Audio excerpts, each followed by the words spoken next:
Welcome to Ultimate Awesomeness Universe Podcast. This is me, Stephen, Laura, and my co-host, Zach. G'day. Well, we're coming back after a very long hiatus. Yeah, it's been a while. I'm glad to be back. Has, but we're back and better than ever. Yeah. Ultimate Awesomeness 2.0, some would say. Yeah. So I'm gonna start with because a lot of news we kind of missed over the time. There was a hiatus. an insane amount of news. Yeah, there was. Probably the worst time to take a hiatus for news. Yeah, it was. It's all good though. We'll just thrash it out. The first news I'm gonna be discussing about Marvel Phase 4. That was on San Diego Comic-Con and D23. Yep.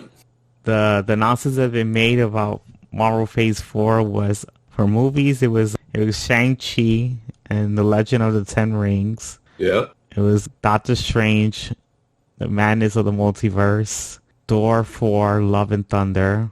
They're gonna make a Blade movie. Yep. They also announced Disney Plus TV series with a Hawkeye series. They also announced they gave more information about Falcon and Winter Soldier and the WandaVision series, the Loki series. They also announced at D23 they announced 3 more TV shows. They announced Miss Marvel.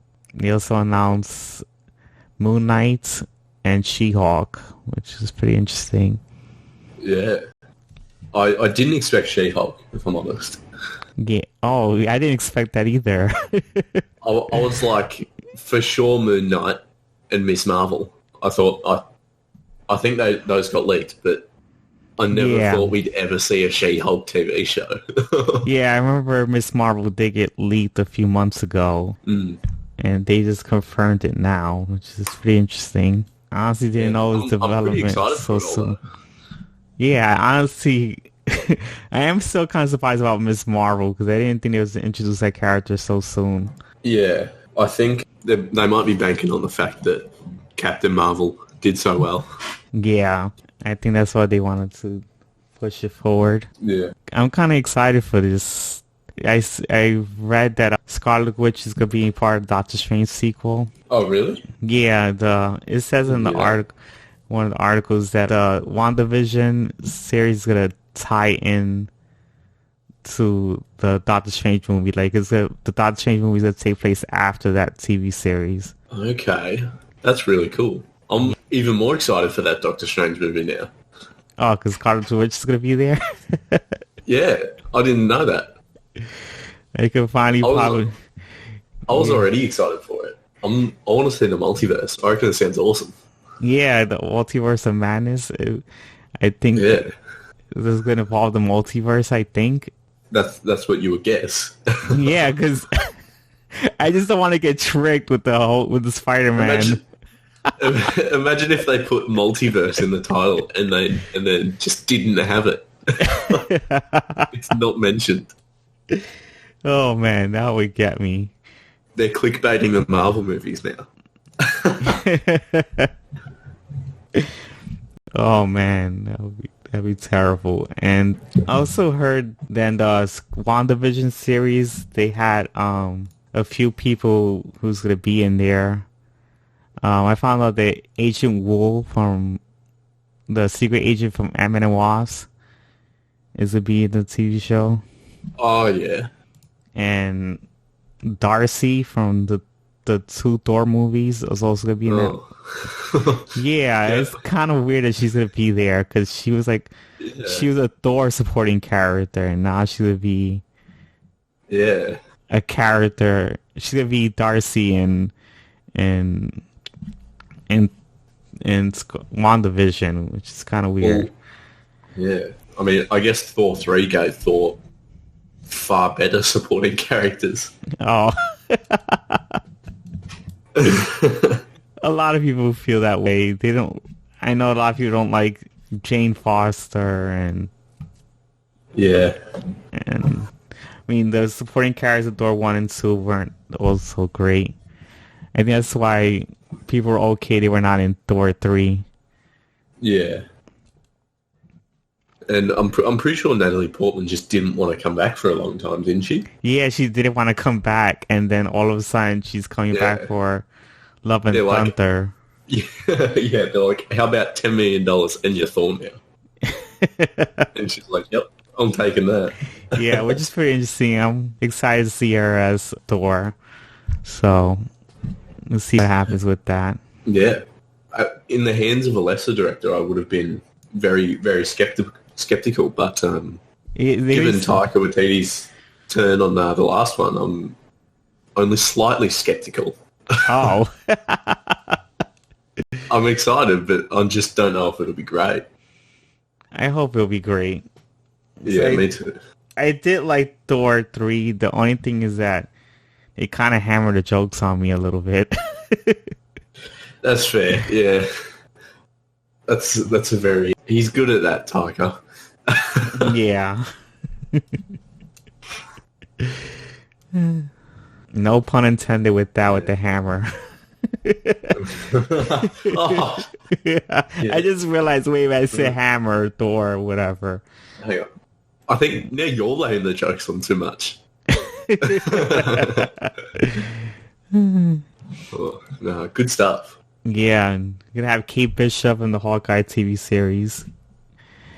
And I heard there was news recently that they had casted her already. Right. Do we have any idea who? Yeah, I have to put because the article came out last week. I didn't even put it in the outline. But I'm gonna look it up. Yeah, they said it was Haley Steinfeld. Oh, okay. She was Spider-Gwen for the Into the Spider-Verse movie. Yeah. Yeah, so she's gonna be Kate Bishop. Okay. I don't know how her acting skills are. I've only seen her voice acting in the Into the Spider-Verse. And she did pretty good there, but that's a different... I always think voice acting is something different. I feel like I've seen her in a couple things, but the only one I can actually remember is Ender's Game. Ender's Game? And, yeah, it wasn't great, and she was pretty young, so she wasn't great in it. Oh. But, look, it was a while ago. Yeah. Maybe she's learned. Or maybe I'm being a bit harsh. Who knows? Yeah, I know she was... Apparently she was in the Bumblebee movie, but I never saw that movie. Oh, yeah, no way I was going to watch that. Oh, man. And... Let's have a quick look. Yes, there's a whole bunch of other movies that I don't know. But yeah. Not really. She seems to be busy, but, I have not seen any of these. And she's also in the Picture Perfect movies, which I've never seen. I've heard about them, but never actually seen them. I saw the first one. Oh, she's only in the second one and the third one. That's it. Not the first one.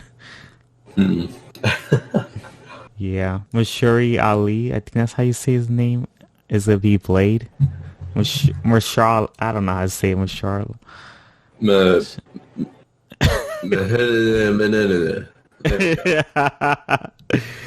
Yeah, but apparently he's the guy that played Diamondback. Yeah. Not Diamondback. Yeah. What is it? Cottonmouth in Luke Cage. Yeah. Yeah. So it's pretty weird. He's playing two characters in the same universe. Yeah, it's a bit odd, hey. Yeah, I mean, I know Cottonmouth got killed, so it's okay. You could play as a different character. Well, I got the impression that because of that, they were just cutting the Netflix shows from canon. Well, I don't know if they are. We have to wait and see.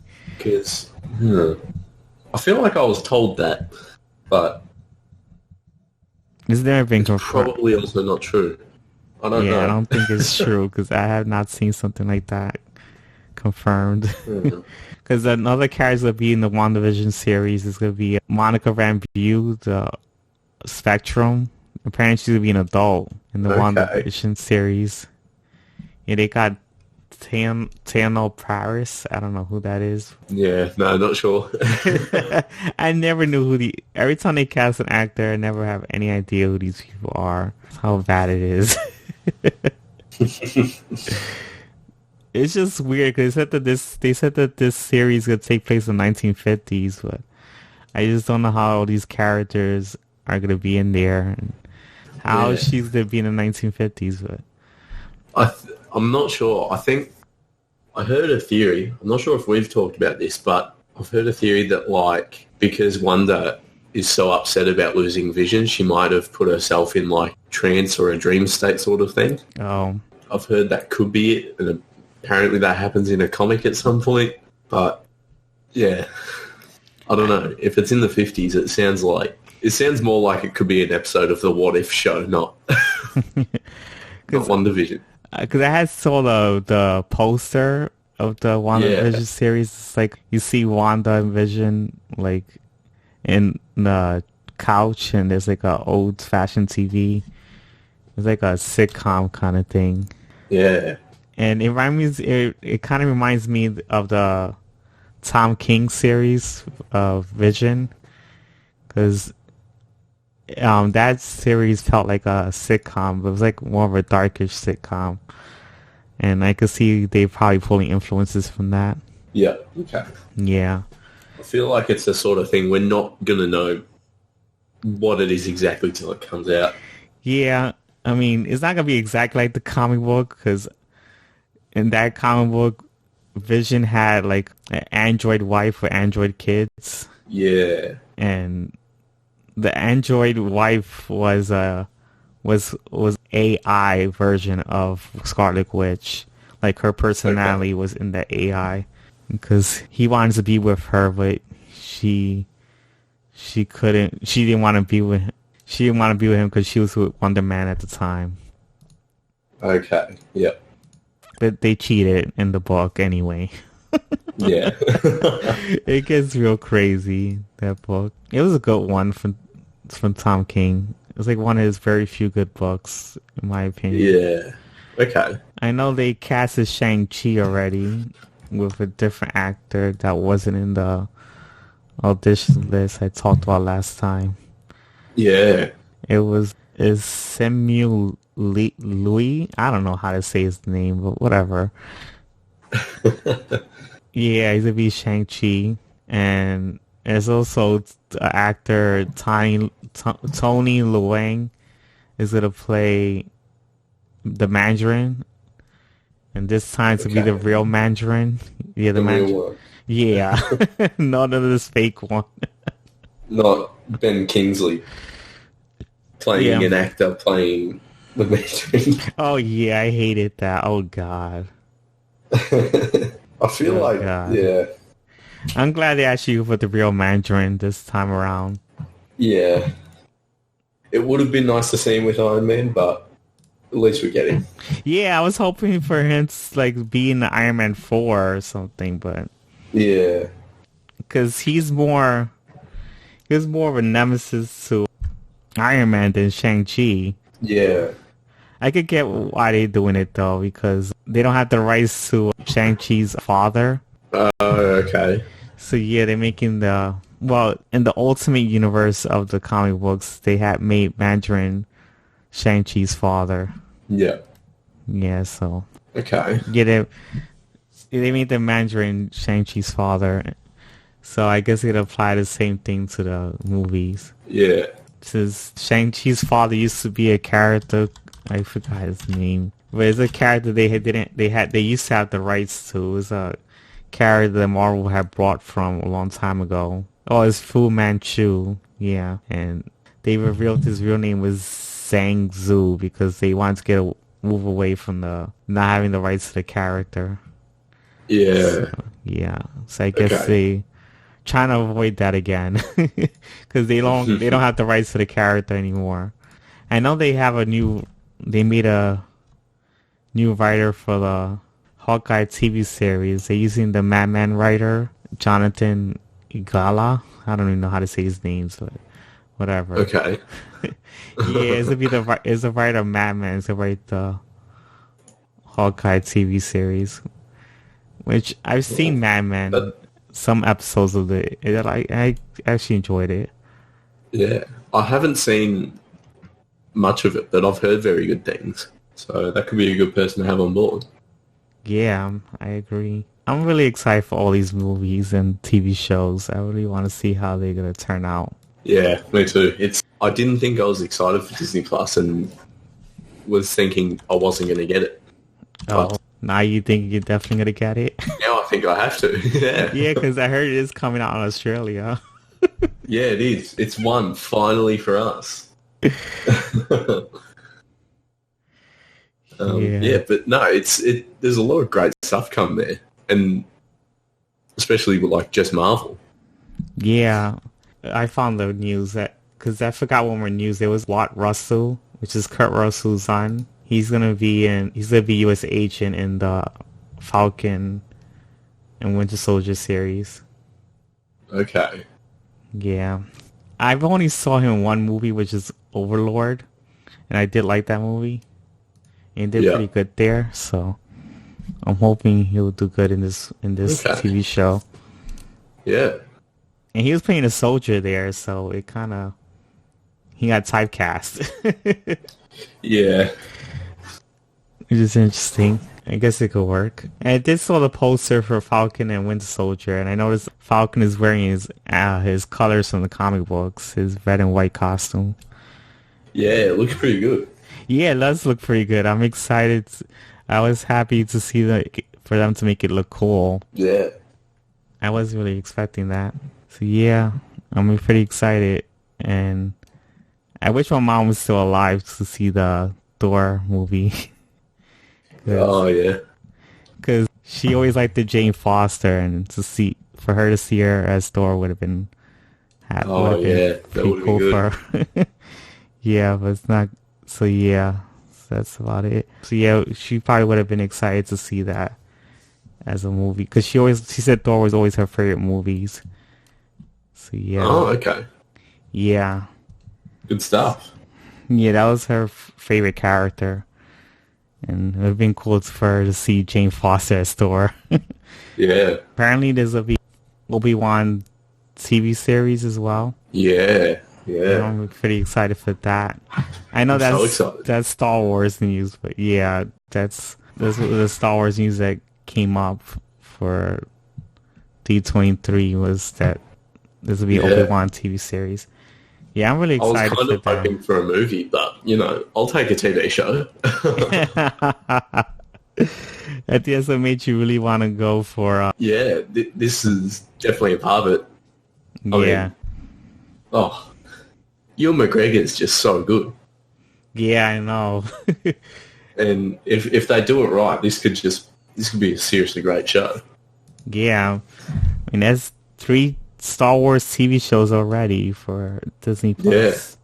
Yeah. Yep. That's about it for the Disney Plus news. And now I'm going to the Crisis on Infinite Earths from CW. All right, here we go. Apparently there'll be a whole bunch of characters in the crossover event that they're gonna have. They're gonna have Brandon Routh as Superman. That's a bit unexpected. Yeah, I know. And they'd have Bart Ward, Robin from the Batman 66 series. Even more unexpected. Yeah, I just don't know how that's gonna work because that guy's old and yeah. Things will be like some far future thing probably. Maybe. The Batman 66, I guess it would be some future with him as he's gonna probably be Dick Grayson as something else. I don't know. Just an old grumpy man. Yeah, there's an old grumpy Dick Grayson probably. Look, that sounds great. Yeah. And then they have Black Lightning is also being in the crossover. Okay.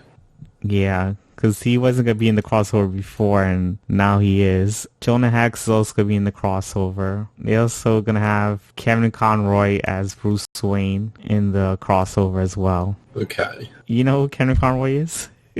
I know who Kevin Conroy is, yeah. Oh, I thought you would get excited for that. I mean, he's doing it live action. Yeah, I know. He's doing live action this time, so it's gonna be kind of weird to see him as Bruce. They said he's gonna be Bruce Wayne. They said not Batman, just Bruce Wayne. So I guess it's gonna be like old man Bruce Wayne. Yeah, I was gonna say. I want to see Kevin Conroy run around in a batsuit. I was wondering if is he gonna be is gonna be a Batman Beyond kind of thing going on? I don't know. Okay. I don't know if there is. There hasn't. If people have been speculating, there might be something like that. If old Bruce Wayne's would be there. Yeah. It'd be interesting. Yeah. I have to wait and see. And I just thought maybe, I think, was it the actor who plays Oliver Queen Arrow, Stephen Amell? I think his cousin could play, because I know his cousin always wanted to be a Batman character. It'd be cool if he plays Batman Beyond in the crossover. Oh, yeah. It would be cool. They also have new costumes for Arrow, for Green Arrow. There's new costume for Flash and Supergirl. And Black Canary and Spartan got new costumes, which they all look pretty good. I really like the Flash costume because they finally gave him a chin piece on the on the bottom of his costume because I remember his old costume. I mean, the costume of last season. Oh God, it made him look like he has a fucking big head. Yeah.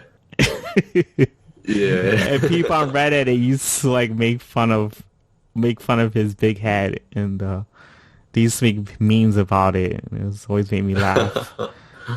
So I'm glad they got rid of that and just put an actual chin guard on his mask there, because it looked weird without it. Yeah, I bet the bloke playing the Flash is glad they've done it as well. He doesn't have to put up with memes about his big head. Yeah. I like Green Arrow's costume as well. It looks pretty good. It doesn't look like some leathery suit that they always... Because I liked the season 4 costume, but the other ones after that, they weren't all that great. And this looks much better. I do like Black Canary's costume. I mean, finally looks more modern. I wish it was a costume she had in the comic books, because I'm really not a big fan of the fishnets. It's just... I just don't really care for that. Yeah. And I like the costume she has now. I think it'll fit perfectly for the comic books. And Spartan also has a cool costume. It's now green and black, which is very interesting, which is what Diggle characters play as. Yeah. And I like Supergirl's new costume because now she finally has pants. She doesn't have a skirt.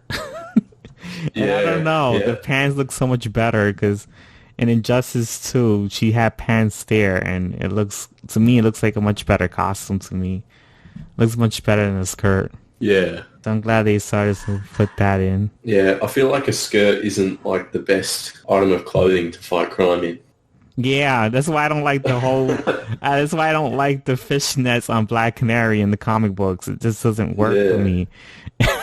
I don't think that's practical to be going out and fighting in combat. No, I just don't like that. I know people like it because it's an old iconic costume, but I think gotta move on from that.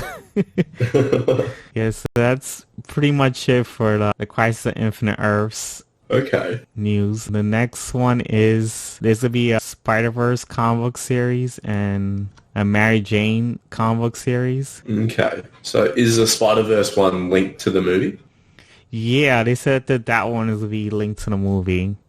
Okay. So it's going to take place in the movie universe. Oh. Yeah, so it's going to be from there, which is weird, but they're going to do it from there. Yeah. So, yeah, it's going to be a 6-issue miniseries. Okay. So yeah, I guess they're going to do a 6-issue story with the Into the Spider-Verse universe. Like a story that takes place in the movie. Yeah, okay. That's kind of exciting. Yeah. Do we know who's writing it? Jed McKay. Okay, can't tell you who he is. Yeah, and they're gonna use the same artist from the movie, Wendell Dallatt. Okay. Yeah, because the art from the movie was really good. Yeah, so they're gonna use the same artist, which is interesting. So I'll look forward to that. Yeah. Yeah, Mary Jane, the Mary Jane, it's what you call Amazing Mary Jane. It's, So I'm guessing she has spider powers now. no, she doesn't. I No. don't know. She's It's just doing her thing. it's just, I don't know what she's gonna be doing, but I don't know why she has her own series. Like, what they're gonna do with that? I know Lois Lane already has her series, so I think they're trying to find a way. It's like, oh, let's find some way to compete with that. So let's make Mary Jane have her own series too. Yeah. The things that Right. Lois Lane, she's a reporter, so she can Yeah, exactly. have something to make a story out of. But Mary Jane, it'd be cool if she was the Mary Jane from the Spider-Man video game, because she's a journalist there, and maybe they could have done a story there. But this is Mary Jane from the 616 universe. I just Yeah, just and I don't know how this is gonna work, because in the comic book she becomes an actress again. it'll just be like 70% her acting and then 30% her getting saved by Spider-Man. That'll be the whole book. Well, there was one issue that I read that she doesn't get saved by Spider-Man. Oh, what? Yeah, that she actually fights the villain herself. Okay. Yeah, That's pretty cool. she was fighting Electro, but the female Electro, and she catches her by like surprise Okay. and calls the cops and arrest her. It was something like that. It was ridiculous, but I think that's what I guess Mary Jane's gonna find a ways to defend herself or whatever it is. Whatever. I'll Yeah, see I'm not how it sure. turns out. And they're gonna use writer Leah Williams, and artist is Carlos Gomez, which I still don't know who those two are, but Yeah, okay. I'll see how that goes. The next one is the X Team books. You're gonna have a whole bunch of X books, Okay. which is you're gonna have a book called The Martyrs, which is gonna have Captain Kate Pride, Emma Frost, and it's gonna be like a new Hellfires Club apparently. Okay. Storm, Pyro, Bishop, and Iceman sail the seas of the world to protect those hate and feared. Okay. I don't know, they like it's like some pirates kind of thing. Some pirate marauding. That, I know, okay. it seems freaking weird, but okay. I mean, if they're letting it get made, there must have been a good pitch for it.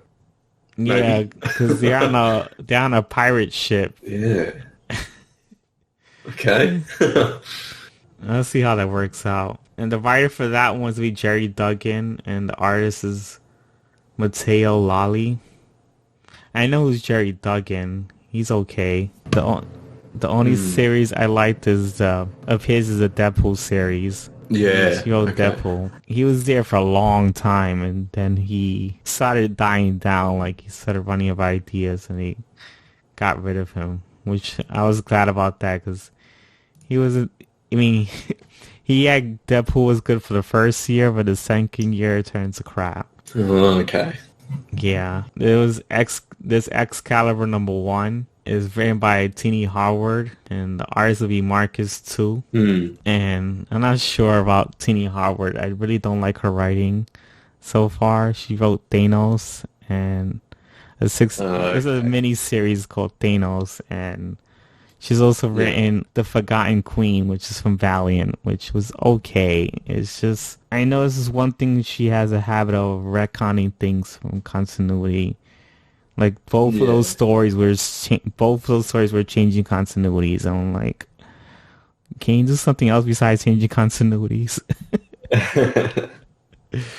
But apparently those two stories were changing continuities.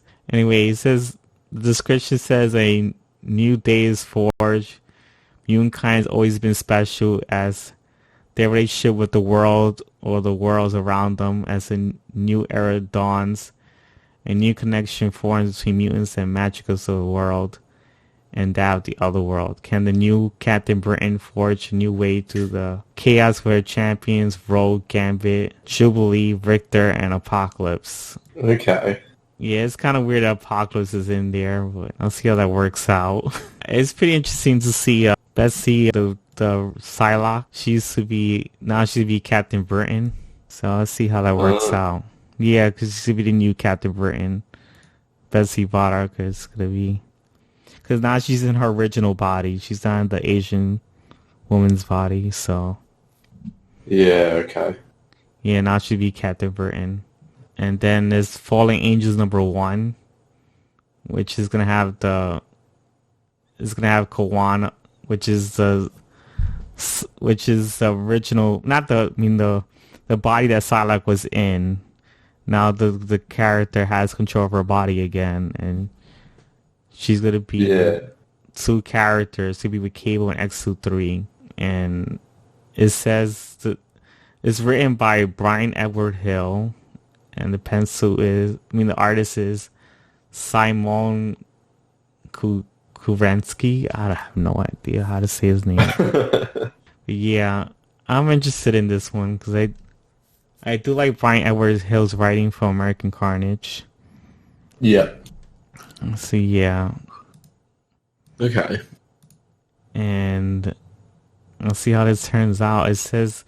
Not all belong in a paradise. Psylocke finds herself in this new world of mutant kind, unsure of her place in it, but when her face from her past returns only to be killed, she seeks help from the others who feel similar to get vengeance. Cable and X-23 join Kawan for a personal mission that could jeopardize all mankind. Yeah, I just don't know how this will work out because I know the young Cable is in there too. Right. Younger Cable. Okay. I'll see how it works out. Then there's X-Force #1. It's written by Benjamin Percy and the artist is Joshua Cassara. Okay. And the description says the cost of the future isn't cheap. X-Force is CIA of the mutant world. One half intelligence branch, one half special ops. Beast, Jean Grey, and Sage on one side, Wolverine, Kid Omega, and Domino on the other. In a perfect world, there will be no need for X-Force. We're not there yet. I have mixed feelings about this book, to be honest. I really don't like Benjamin Percy's writing. It's like, yeah. I have not liked his Green Arrow series. Did not like his Nightwing series. And I don't like his Wolverine series either. It was a mini series he wrote, Wolverine. It wasn't that good. So I just have mixed feelings about this. And it's kind of... I hate that they put Kid Omega in this team. Because he acts like a villain. And I just don't understand why he's in the good guys teams all the time. Like, he always finds a way to portray the team. And it's just like, okay, then why is he there? And he has like a pure dick sometimes. It's just, ugh. And he's once again on a X-Force. I mean, this time's on an X-Force team. It doesn't make much sense. Yeah. And it's kind of weird that Jean Grey is going to be on an X-Force team, but I'll see how that works out. And they also forgot to put Black Tom Cassidy, because he's on the picture, but they didn't put them on the description. Okay. Yeah, I just don't know why is Banshee's brother, who's been a villain, is also on the team. I don't know. Yeah. I'll see how that works out. It's interesting to see Domino, Wolverine, and Colossus, because they've been on X-Force before. Yeah. And Beast, I don't know. That's kind of weird. I'll see how that works out, because X-Force is always like a team that kills people, and it's just like, I don't know how Jean Grey will work out with that. Yeah, exactly. Whatever. I'll see how it works out. And then the other news is that Jonathan Hickman is going to be... He's going to be writing 2 X-Men series. One is going to be X-Men #1. Okay. And is written by Jonathan Hickman. The pencil is Leni Francis Yu. I don't even know if I'm saying this right, but whatever. The description says a new era dawns for the X-Men. The X-Men find themselves in a whole new world of possibilities, and things have never been better. Jonathan Hickman and artist Luan Yu. It reveals the saga of Cyclops and his hand-picked squad of mutants powerhouses. It's just weird because his whole family is on the team. Yeah. Is Cyclops, Rachel Summers, Cable, the younger Cable, Jean Grey, Havoc, Vulcan, his other brother, and his father, Corsair, and then out of nowhere, Wolverine is there. Like, this whole family is there, plus Wolverine. Yeah. That's a weird one, but whatever. I'll see how that works out. Wolverine's gonna be the odd person from the family. Yeah. There's a lot of bit out of the blue decisions in these series. Yeah, there is. I don't know. I haven't only read the first House of X. I haven't read the others. I'm like behind a comic books. Okay. There's also be New Mutants #1, which is also going to be written by John Dickman and Ed Bryson. So we have 2 writers. And this will be the artist will be Rod Reyes. And the description says the next generation claims the future. The classic New Mutants, Sunspot, Wolfsbane, Mirage, Karma, Magic, and Cypher get together with a few new friends.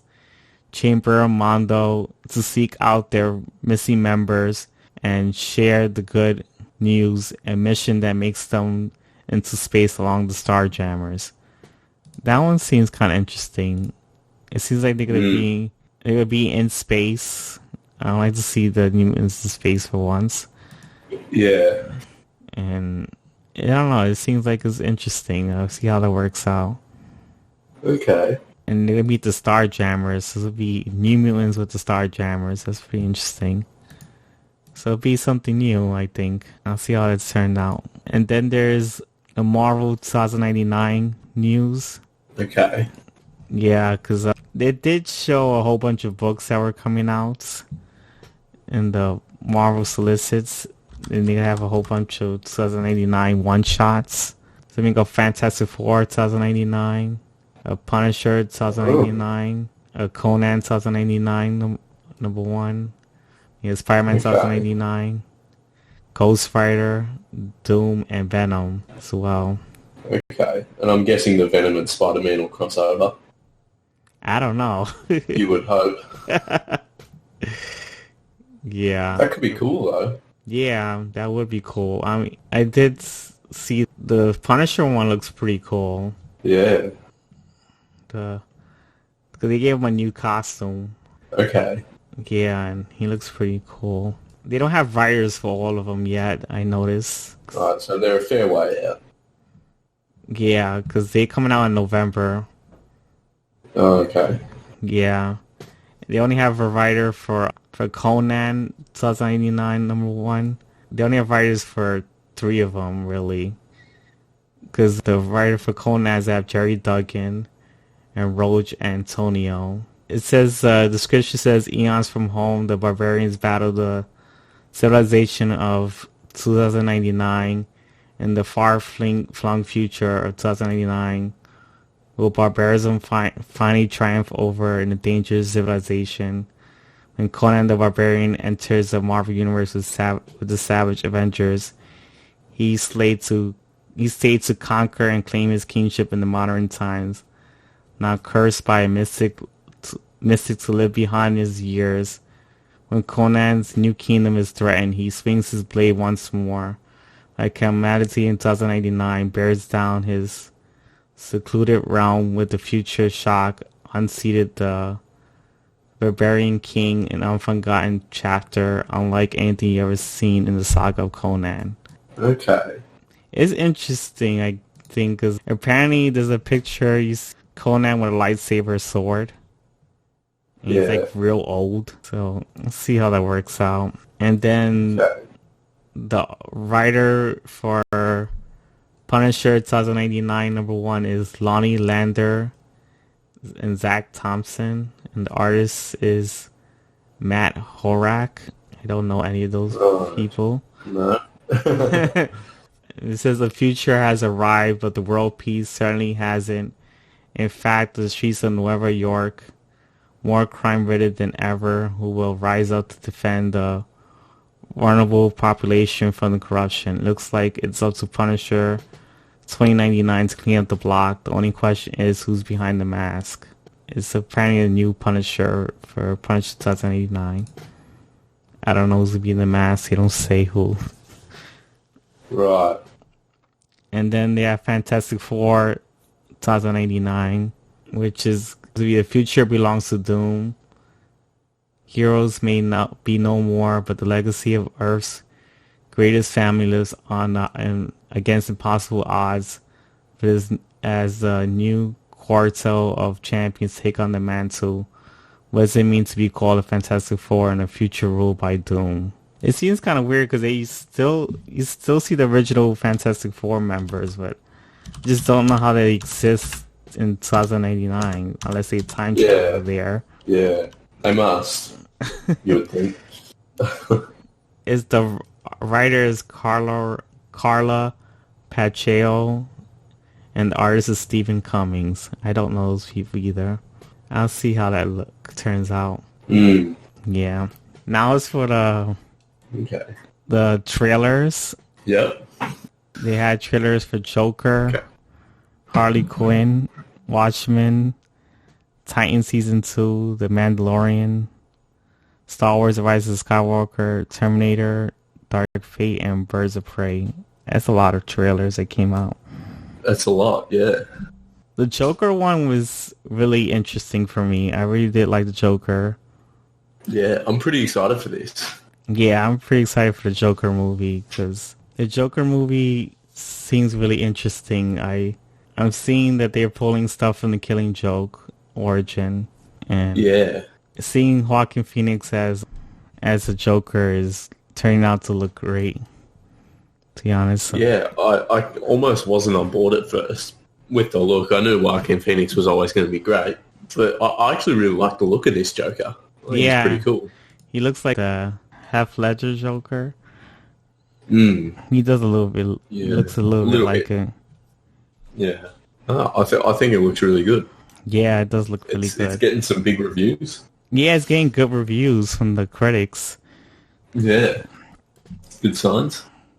Yeah, and I know some people had some mixed feelings about of Joker having a love interest, but I don't think they understand that this takes place before he became the Joker. So yeah, in the origin story of Killing Joke, Joker had a wife. He had a wife. Yeah, he had a wife. Oh, so you know about it.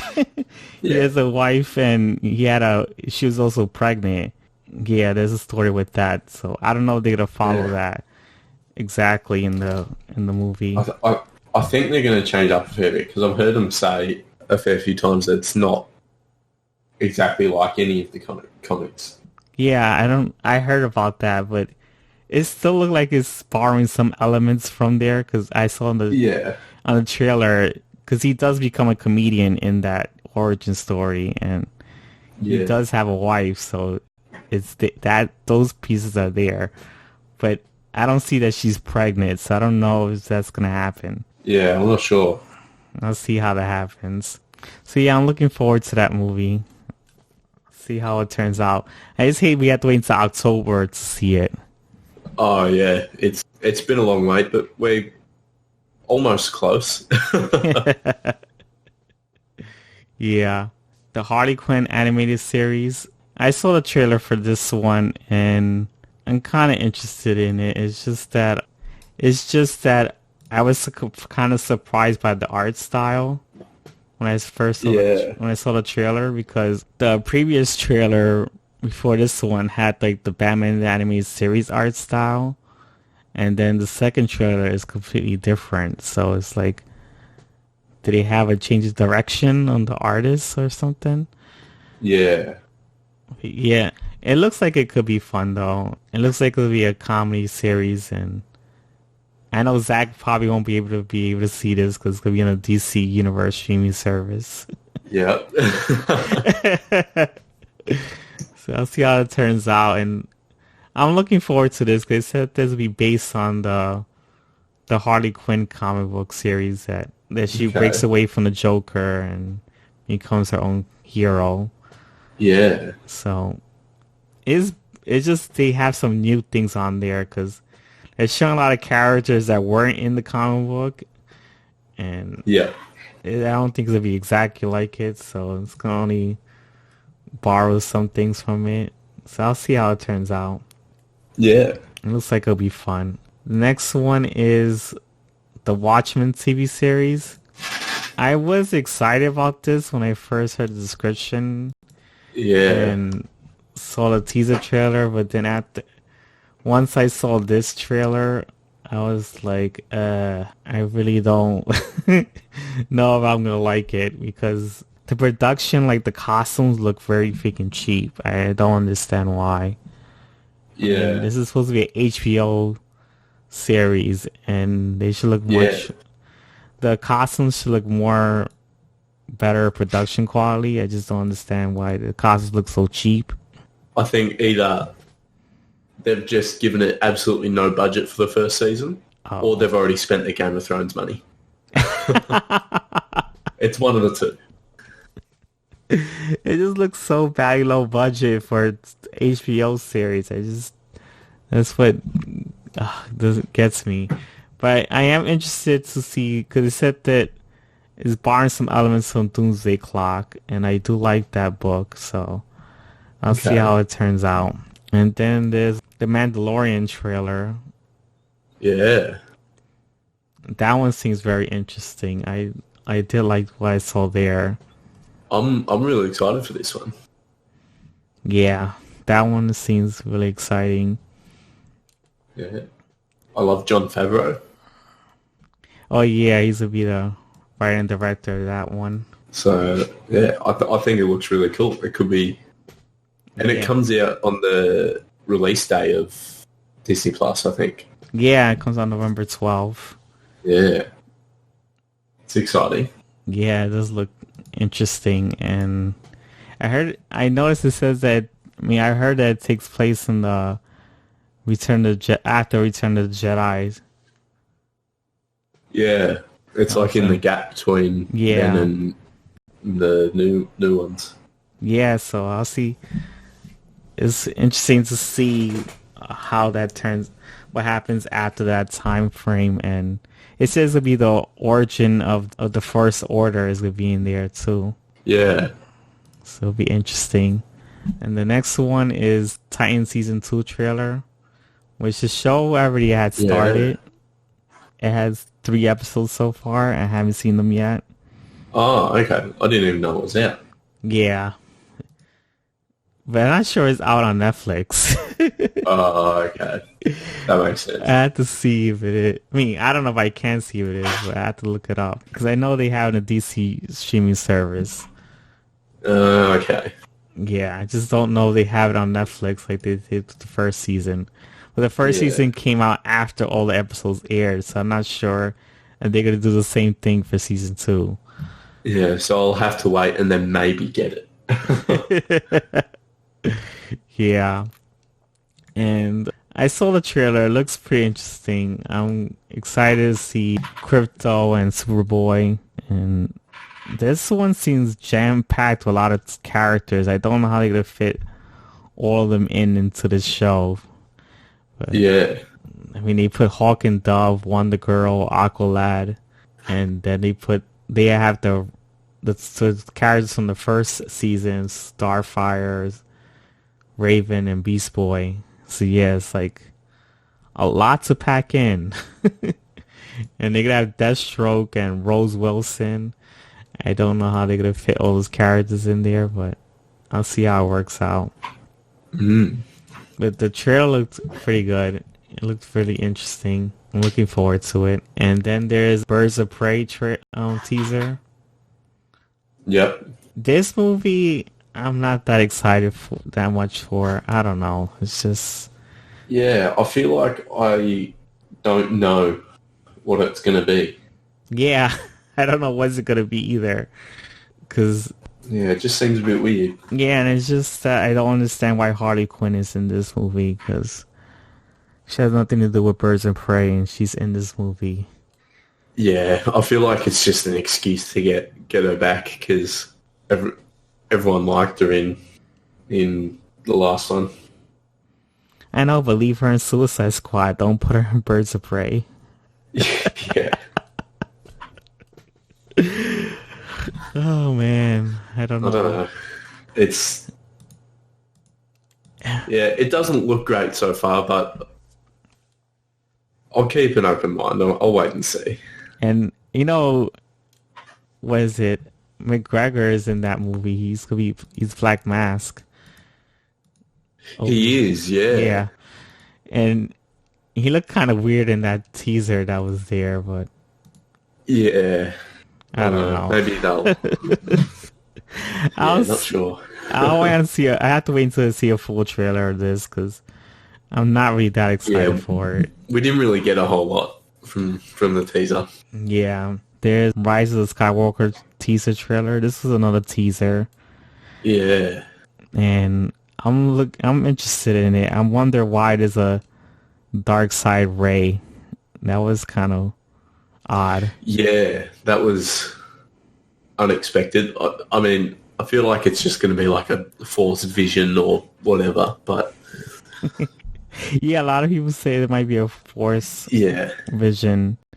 The fact that they've put that in the trailer confirms that she doesn't go bad, And there's another video theory I saw, which was nerds.com. They was thinking that she might be a clone of Rey. Yeah, a bit like in Empire. Yeah. Okay. So, I don't know. Yeah. There's some interesting theories there. Could be cool. I just think after the trailer, I am more excited for it than I was, but I'm still not crazy excited for it. Really? Yeah. Would you one of those people that didn't like The Last Jedi? Well, I thought 7 was fine. Like, I enjoyed it at the time, and it played it safe, but it was fine. And then, I don't know, The Last Jedi, I just wasn't on board for a lot of the character arcs. I liked it. I enjoyed The Last Jedi. Yeah, fair enough. Yeah. I really did. I think what they did with Kylo Ren was really cool. Yeah. I liked his character through it, but just unfortunately, I think they sort of stuffed up Rey, Finn, and Luke. Yeah, I was kind of sad when they killed off Luke, but they did it. Yeah, I thought, because it was such a big moment, I had a feeling it was going to come. I was like, if Luke died, I always thought it was going to be like such a massive thing, and I'd probably end up crying or something in the cinema, but I just never really felt anything in the Last Jedi. I was like, oh, what's going on? And that was kind of odd when you saw Yoda there. Yeah, that was a bit. Yeah, that was a bit out of place. Yeah, but it was interesting to see him there. So yeah, I am looking forward to this one. But they said that Luke is going to be in the next one, so yeah, I think he'll probably be like a Force ghost or something. Yeah. No, it could be good, and I hope it is. So yeah, and then there's. I hope they don't bring Palpatine back. Well, it looks like they might, because we saw in the end of the other trailer, you saw his laughing, and I remember in those old Star Wars novels and comic books, I remember because my friend used to tell me that he read those, and he told me that Palpatine is alive, and after those books take place after Return of the Jedi, and they have Palpatine alive in there. So I'm not sure they'll be. I mean, some of the stories are. I mean, some of these movies are based on those kind of stories. Is that they just change certain things, and I don't know. I think they might take They think Palpatine is probably alive. Yeah. I don't know. Why you want him dead permanently? No more Palpatine. Yeah, well, I just don't see how he could have survived being thrown down a massive hole, getting exploded, and then the Death Star explodes. He probably used the Force.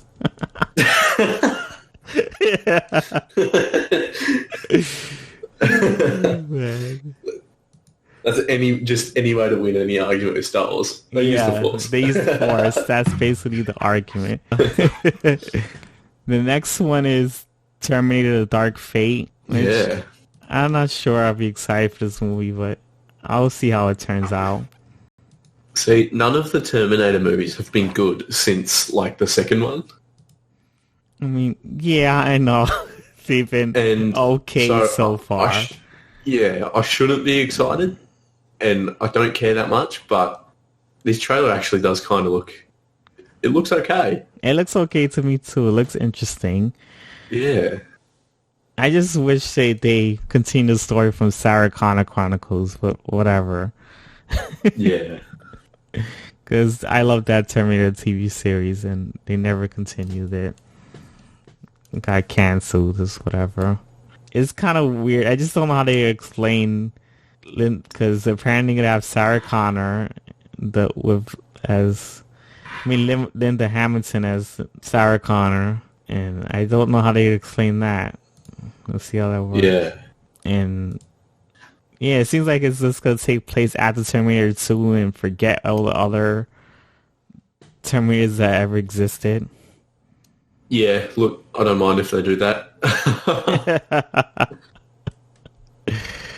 And surprised to see Arnold in there. He's gonna be there. Yeah, it's kind of cool to have him back. Yeah. And I do like that they have the guy who played Robbie Reyes in the Agents of S.H.I.E.L.D. TV show. Yeah, okay. He played Ghost Rider, yeah. He's gonna be one of the T1 things there. I'll see how because I do like his acting. He's a pretty good actor. Yeah. So I'll see how this turns out. Kind of interested to see this movie. Yeah. Yeah, I hope it's good, but fate would tell us. No.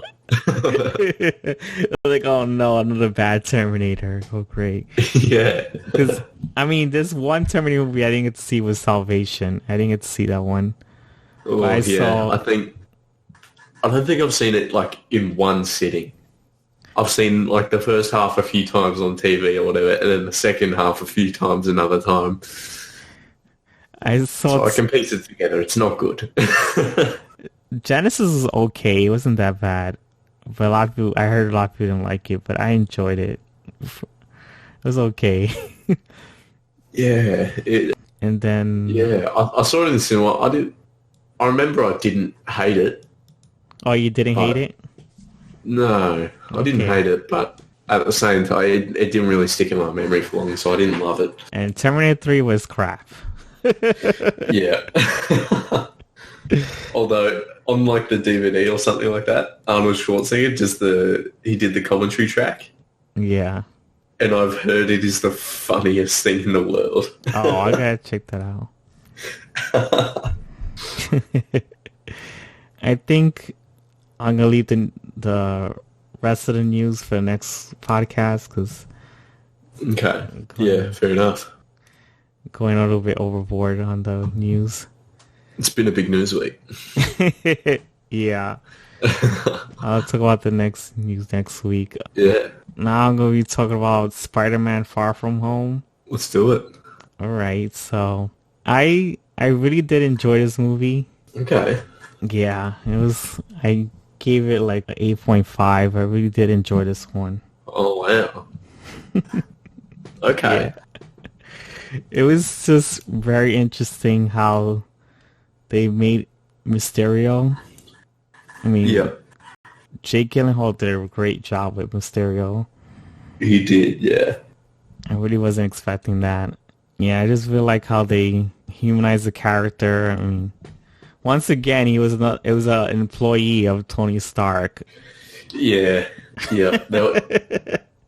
One of the few problems I had with this movie was the scene where he reveals he's bad. He's like, hey, guess what? I'm in Civil War, and look at this guy. He's in Iron Man, and hey, look at this guy. He's from this, and it was a little bit. I know. Surely we can move on from Tony Stark by now. Yeah, in terms of Spider-Man villains. There's one thing that I don't like too much about the. It was me from Homecoming and Far From Home that he's put heavily upon on. I know people have different opinions about that. Like he's put heavily into Iron Man's shadow, and I don't like it too much. Yeah. Because it's. I know in the end of the movie, it seemed like he started to turn out to be his own character. I mean, it looked like that's what Peter Parker was learning, to be his own self. Yeah, a little bit. Yeah. Because I noticed he created his own costume in the movie, which I thought was pretty cool. I mean, it was a red and black one. Yeah, I don't know if I like that suit though. I feel like Peter Parker, go back to the drawing board.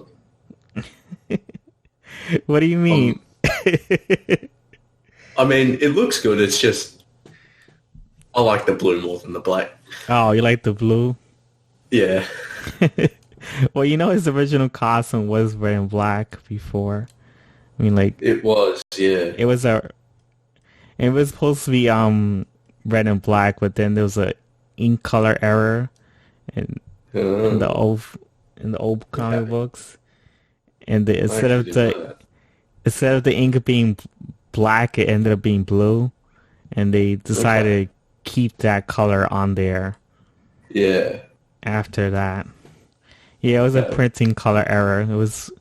It had happened because printers were really old those times, and they fucked up. Yeah.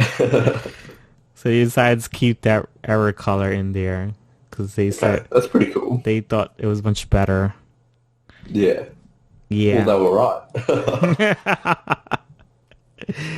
It just reminds me of the Doctor on the Superior Spider-Man outfit.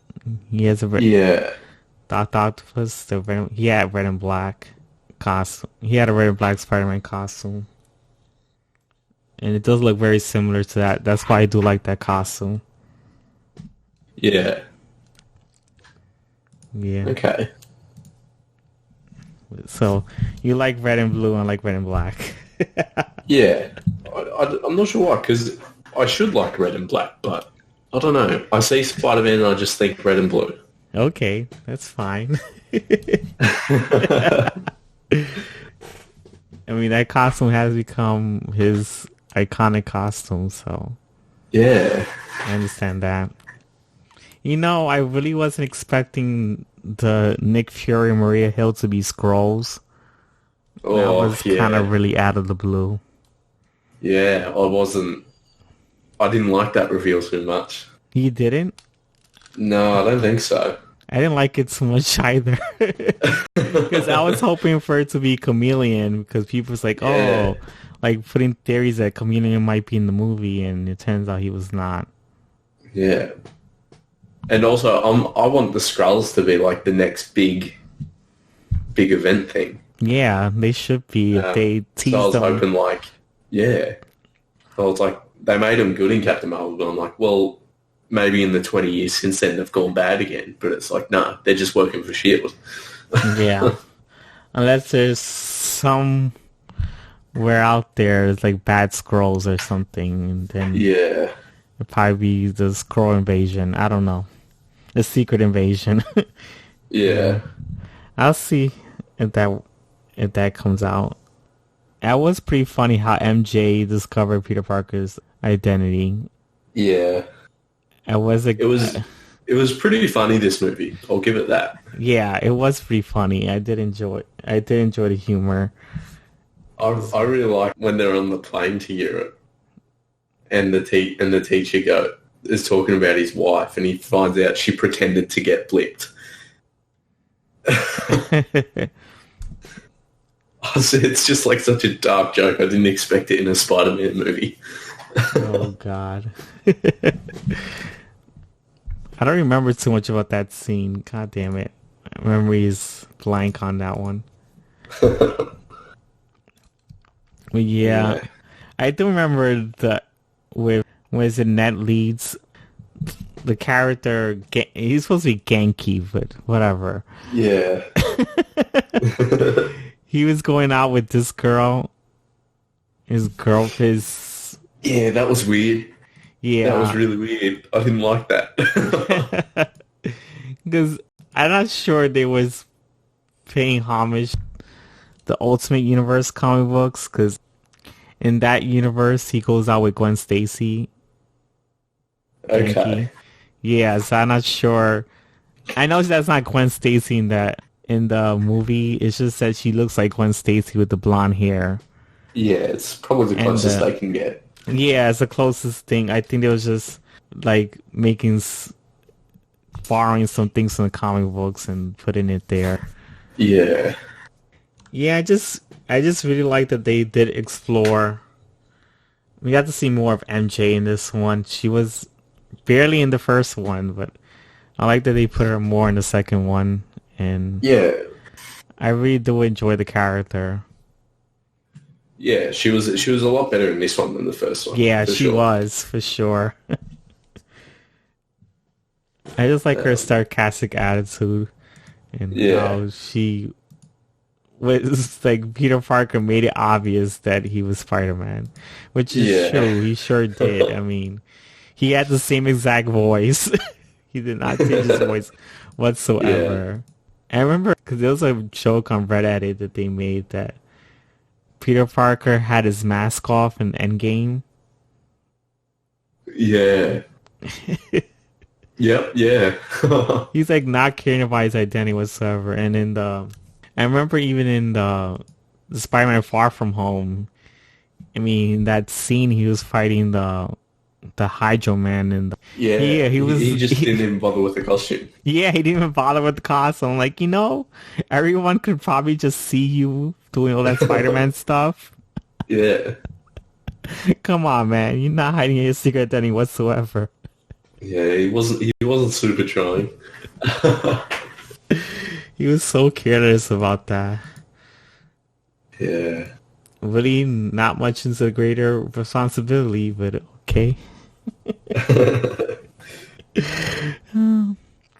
And not Hulk.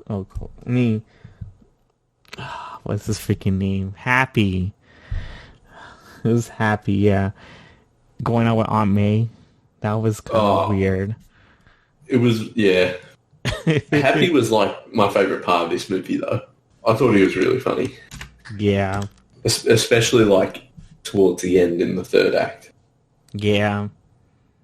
That was really good. Yep. And it was just like, oh, I know Spider-Man. It's just like the end of the movie. Yeah. That was pretty fun. Yeah, it was good. I don't think I enjoyed it quite as much as you, though. I think. Really? Yeah, this was. Okay, go ahead. You can say. I was a bit upset to not just go in and love a Spider-Man movie.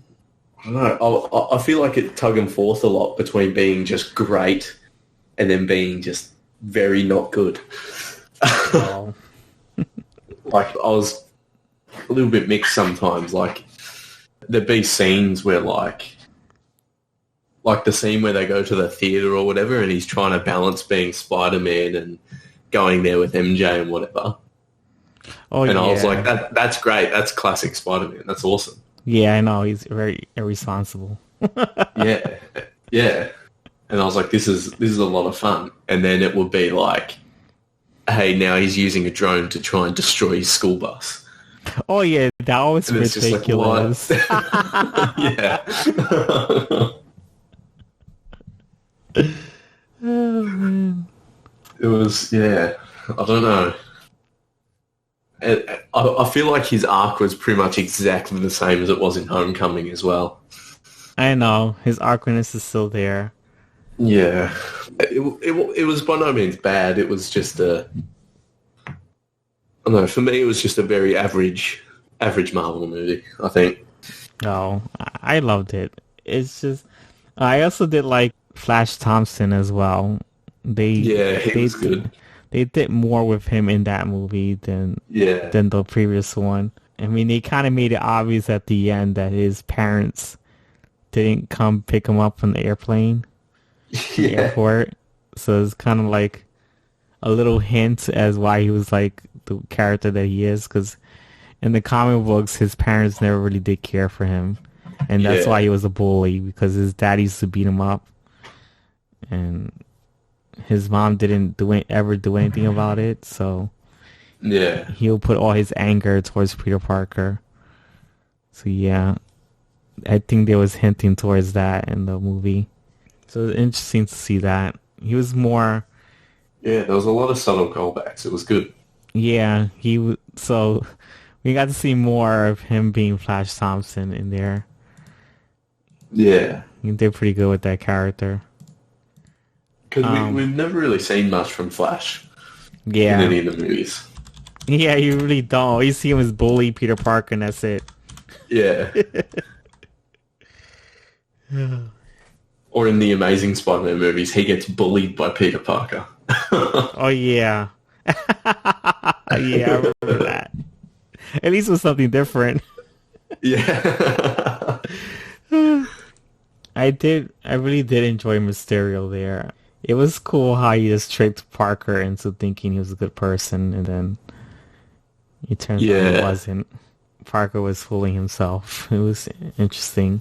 And the whole reveal in the after credits scene was kind of unexpected.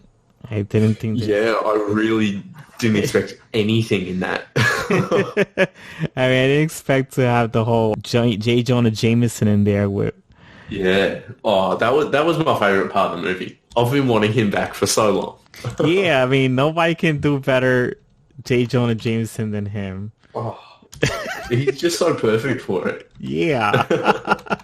I was so happy. I felt like a little kid in my seat when I saw that. Yeah, it's like, god damn it, they had to get J.K. Simmons again. They couldn't replace him at all. No, you can't. He's too good to get rid of. I was so excited to see him again. Even though he's gotten older than he was. Yeah, he can't do the J. Jonah Jameson hair anymore. Yeah, I know. He lost his hair. That's the bad thing. I was like, surely they can put a wig on him. Though. They could have just put a wig on him. They could have done it. Yeah. Why didn't they? Oh, man. And it just revealed that Spider-Man is Peter Parker. And yeah, that was the absolute last thing I expected. yeah. I was a little bit disappointed that they killed Mysterio. Oh. If he is dead. I think he is dead because, I mean, you obviously saw him get shot. Yeah. From the drone that... It was the drone that killed him? Yeah. Sure. I can't remember, but yeah, I was just thinking, like, you know, how good a Sinister Six would be with Jake Gyllenhaal and Michael Keaton in there. You said it would have been cool. Say that again? I was just thinking how cool it would be to have have Spider-Man fight the Sinister Six with Mysterio and Vulture in there. Yeah, that would have been cool. I mean, I thought that's what they were aiming for because in the first movie they had Scorpion and Vulture and Shocker there, so it's like I'm not sure they were trying to lead to that, but you didn't see anything about Sinister Six in the second one in here. Nah, not yet. No Scorpion whatsoever. I was like, I thought he'd still be there, but... Yeah, well, they set it up pretty heavily. Yeah, and the first one they set it up, and the second one is just like, forget about it. It's not even there. Not even mentioned. Yeah. I thought it was going to keep him alive and just have him in Sinister Six, but they didn't. Yeah, well... Both Mysterio and Vulture were excellent, I thought. Yeah, they were. So, I would have loved to see them both come back, but... Yeah, he wasn't a Sinister Six. Yeah. Mysterio and Vulture, so they could have done that. Yeah, exactly. I don't know what happened. Let's see what they do. Well, as if we are going to see what they do. I don't know if you heard about the recent news about the Sony and Marvel splitting up. Yeah, I've kept up to date with this. It's going back and forth every single day. Yeah, I know. I'm really pissed off at Sony. Really? Yeah, I'm really pissed off. I know. It's just that, yeah, because it seems like Disney was trying to be fair to the situation. They wanted 50-50. And Marvel was doing most of the work, and Sony was getting most of the money, which I think was kind of is really unfair. Yeah, that's true. Yeah, so it's kind of fair they get 50-50, but apparently Sony didn't want any of that. They wanted at least for Marvel to have at least 25 or 30%, not 50. Yeah. Yeah. And it's just and I know the final nail in the coffin was that they said that the chairman of Sony said that at this moment the doors are closed, that they closed the negotiations. Yeah, he said that, but then like a day or two later, people were saying that Sony offered another deal that was, I think, 30%, but Venom becomes part of the MCU. But I mean, those were just rumors. They never confirmed those. Yeah, it hasn't been confirmed though. Yeah. Yeah, I just remember the one that happened recently. The one that one was confirmed with the chairman of Sony did say that they closed the negotiations and Spider-Man is not going to be part of the MCU anymore, and he's going to be part of their own Sony's as the Sony Cinematic Universe of Marvel characters. That's what they called it. Yeah. I just don't like they've been trying to set it up for like 20 years and keep failing. I'm just real pissed off because like now Spider-Man won't be part of the MCU, and yeah, I was excited to see where they were going to take him, especially with the cliffhanger. Yeah, especially with the cliffhanger, which is the reveal of Peter Parker. I thought I was hoping to see more of that, and yeah, now we might even see that at all. And what's even bad is that the writer's not contracted to be in the next movie, and the actors are not. I mean, all the cast members, except for Tom Holland, is not contracted to be in the next movie, so they don't have to be in the next movie if they're not. Like they're not contracted to be in the next movie. Yeah, so okay. Sony can actually just have only Tom Holland and just let it be in a completely whole different movie. Yeah, that doesn't sound so good, to be honest. I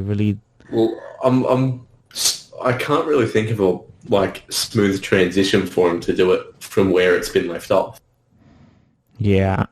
Unless they there could be a self-contained Spider-Man story, but I feel like they can't do it now without referencing something. You know? Yeah, they said they can't. They're not allowed to have any MCU references. So yeah, I mean, it's a good thing that he won't be in Tony Stark's shadow anymore. Yeah, this is true. I don't think Sony could do a good movie, to be honest, with Spider-Man, because no, well, not even Venom was very good. Oh yeah, Venom was just horrible. Oh my god! But people loved it. I didn't see it in the theaters. I saw it bootleg because I just did not want to pay any money for this movie, and yeah. I saw it in the cinemas, and it was bad. I went just with a bunch of friends, and we just sat there laughing at it the whole time. Oh my god, it was really bad because they made Eddie Brockett like a freaking dumb brute. Oh my god. And he looked like he was on drugs all the time. It was so... And that voice, I don't know why Tom Hardy... He always picks the worst voice. I mean, like, his acting skills always kills me sometimes. It's like the only the only movie that I enjoyed him in was Inception. Oh, really? And I did enjoy him in Mad Max somewhat. I did enjoy that movie, but yeah, it's whatever. It's just that, like, the voice he did for Bane was just god awful. He's good. And then I'll watch him in something else and be, yeah, that was a very tragic misstep. And now he does Eddie Brock, and it's just like, ugh, why? He just sounded really it wasn't bad. great. It wasn't good at all. And he was like he was a terrible boyfriend to the girl he had, and it was just like he fucking scolded her out, put her on the spot. That she was working for the scientists, and like looking at her research without even telling her. Oh my god. Yeah, it was. I feel like bad. I could have made a better Venom movie. Yes, it was a really bad movie. It was just horrible. And this does not have Spider-Man on there was made it even worse. Yeah.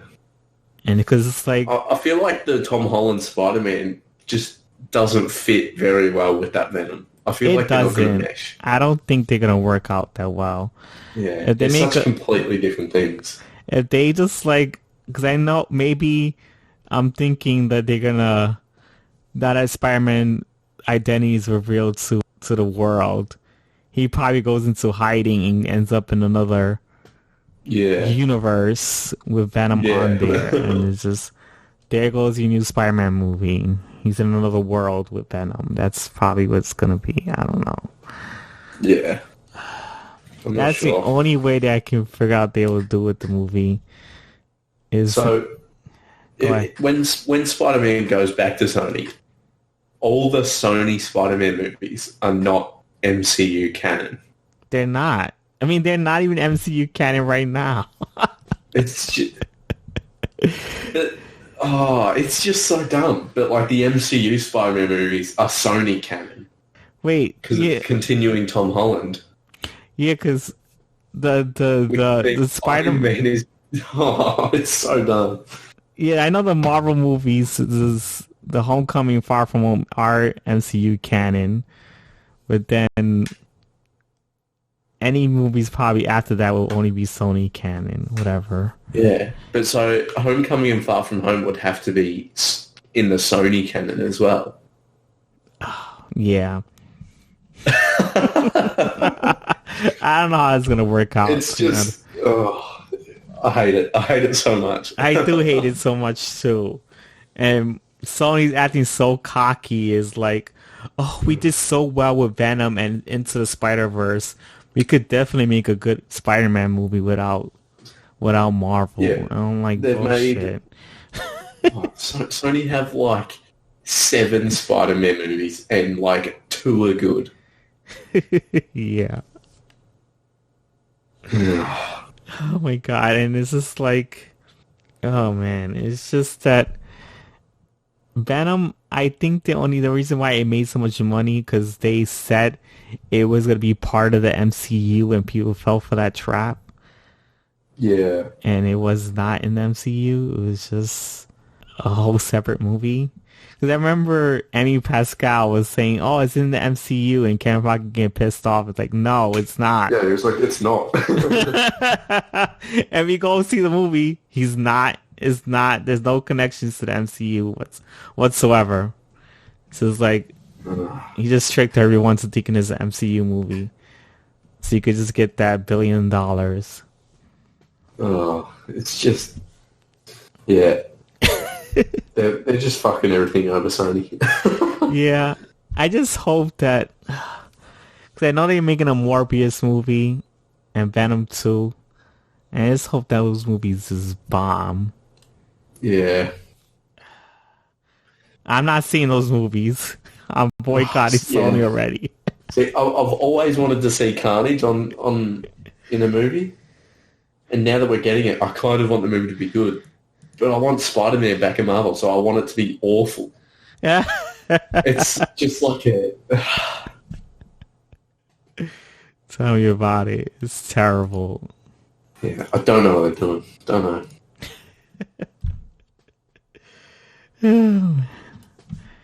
Don't know how this is going to turn out for us. Oh, and I did like the fighting scene in the... where Mysterio was doing the illusions for Spider-Man. Oh, yeah. That was a crazy fighting scene. That was really cool. Yeah. It was nice to see Nick Fury. Samuel Jackson as Nick Fury again. I did enjoy that. Yeah. Scene. And then it wasn't Nick Fury. I know. Yeah. No. I just don't know what people are thinking with their decisions sometimes. Oh. But yeah, well. It's better than any Sony Spider-Man movie will be. Yeah. I did really enjoy Far From Home, and I was thinking it was like one of the best Spider-Man movies, to be honest. Yeah. And to see, and probably there's not gonna be another great Spider-Man movie like that. With Sony, yeah. now with Sony doing whatever the hell they want to do with these movies. Nah. The only way I think Sony could make a good Spider-Man movie is if they just reboot their stuff again. Oh god. And get reboot it again? Great.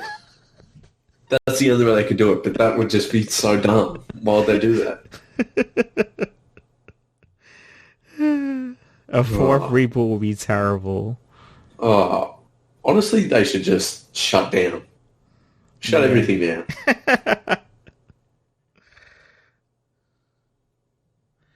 Yeah, I don't know what they're thinking.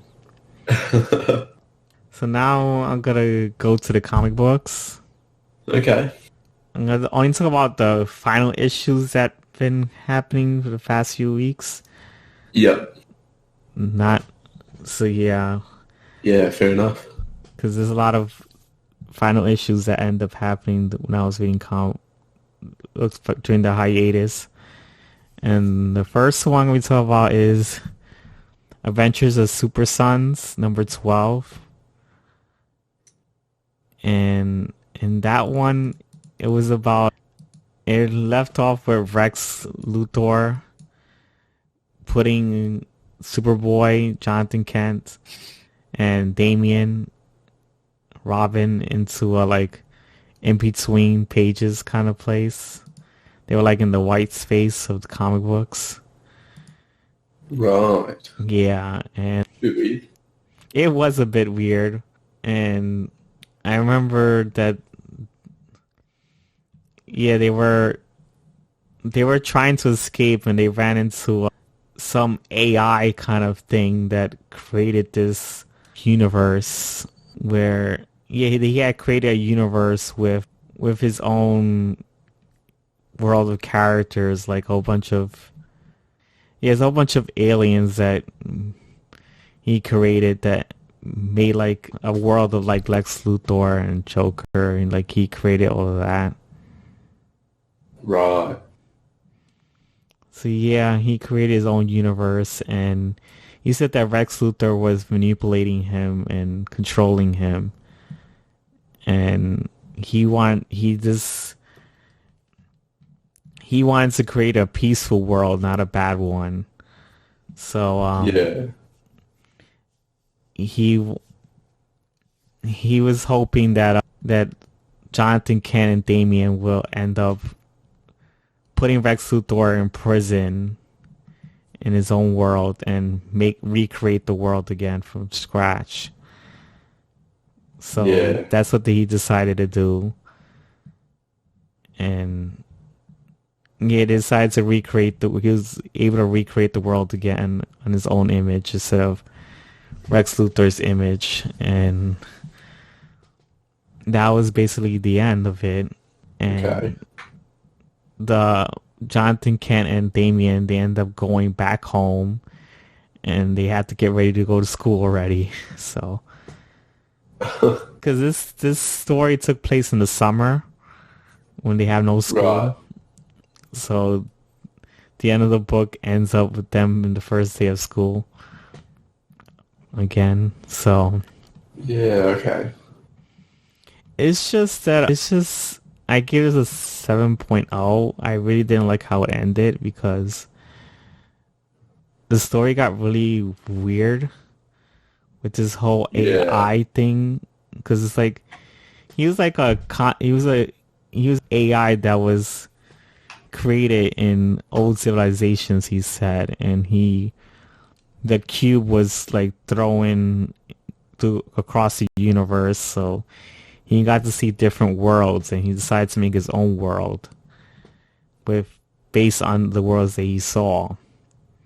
It's Yeah. like a vision kind of thing. It's just weird because I remember in the first issue of the Adventures of Super Sons, these characters were like aliens, and they they were they looked up to they looked up to the heroes on Earth.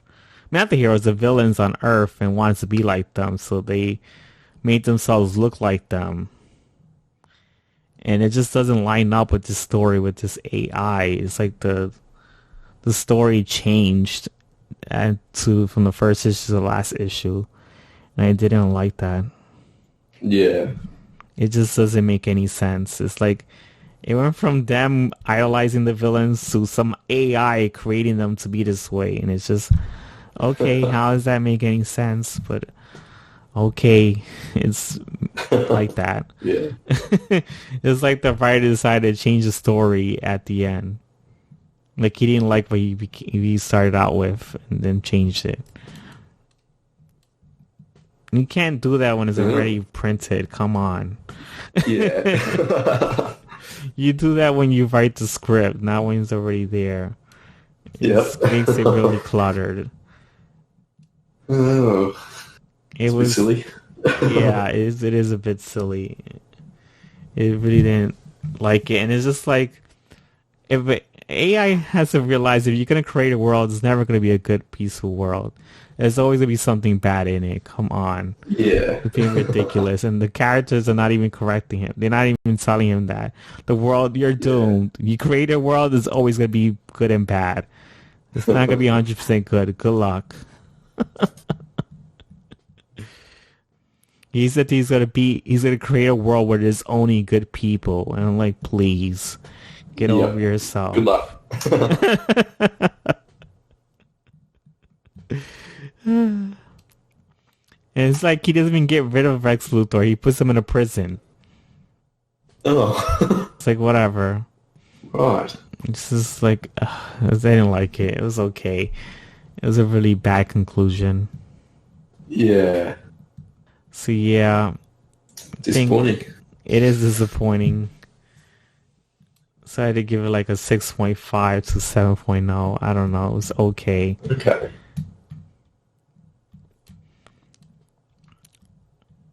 I'm just hoping I could see more of these characters in the future.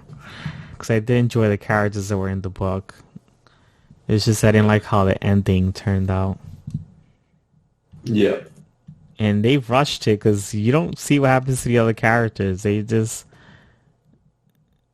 were like cameo appearance, and it's just like they don't even interact with anything, and it's just there. They just there. And they disappear at the end. It's kind of weird. And the whole, I don't know, because in the end, there's also a story in the end where like Damien and Jonathan Kent are old, and they're telling their kids this story, and it's just very out of place. It's like, why? Yeah. It's just, I didn't like that either. So yeah, it didn't turn out so great. The next one is Age of X-Men Extremist number 5. This one I gave a 7.0 as well. It was okay. This one it was concluding the Extremist storyline.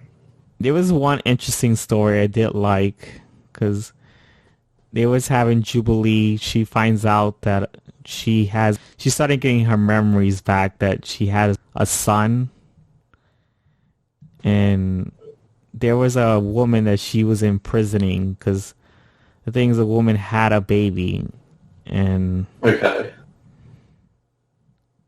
she was pregnant, and they imprisoned her, and she gets out. The thing is, the woman has a power to control rats. Right. And the rats were breaking the walls, and she was escaping, and she was threatening Jubilee to let her go, and Jubilee started getting memories of her son, and it was a pretty interesting thing they did. Was like, the baby starts crying, and Jubilee has her mother instincts come out, and she starts to take the baby and calm the baby down with like her jacket. So Okay.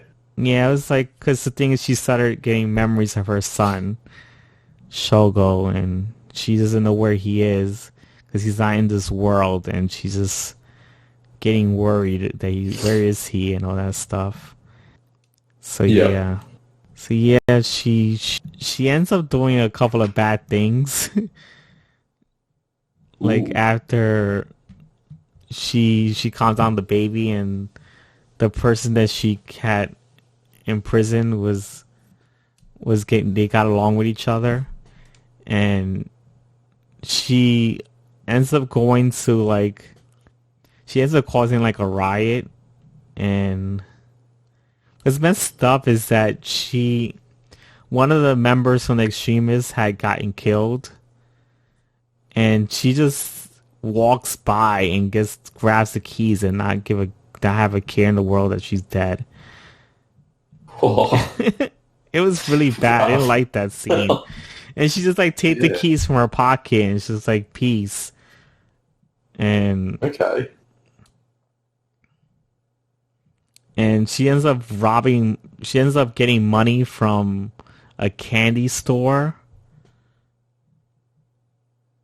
And and she ends up burning it afterwards. Oh. And she also burned the house that Psylocke and Blob was in, because she found out that they were in love with each other, and no one knew about it, and they had like a secret relationship, and she was pissed off about that. And she ends up burning their house down. Oh. Yeah.